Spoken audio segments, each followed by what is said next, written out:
கேரள மாநிலம் கண்ணூர் பகுதியில் தென்னை மரம் சாய்ந்து இருசக்கர வாகன ஓட்டி படுகாயம் அடைந்தார். இது தொடர்பான அதிர்ச்சிகர காட்சியை தற்போது பார்க்கலாம்.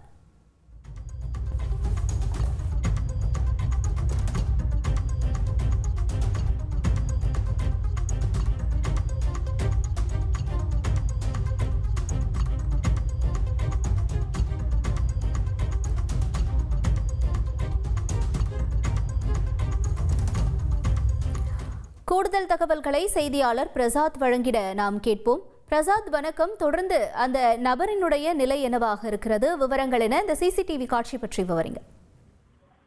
வணக்கம்.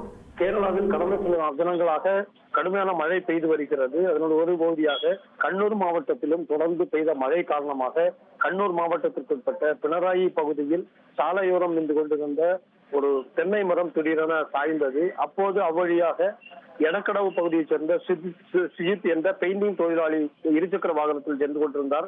எதிர்பாராத விதமாக அவர் மீது மரம் சாய்ந்தது. இதனால் அவரது முதுகெலும்பு மற்றும் உடலின் பல்வேறு பாகங்களில் படுகாயமடைந்த நிலையில் அவர் உடனடியாக மங்களூரு, கர்நாடக மாநிலத்திற்குட்பட்ட மங்களூரு தனியார் மருத்துவக் கல்லூரி மருத்துவமனையில் அனுமதிக்கப்பட்டுள்ளார். அவருக்கு தீவிர சிகிச்சை அளிக்கப்பட்டு வருகிறது. இது தொடர்பான சிசிடிவி காட்சி தற்போது சமூக வலைதளங்களில் வைரலாகி வருகிறது.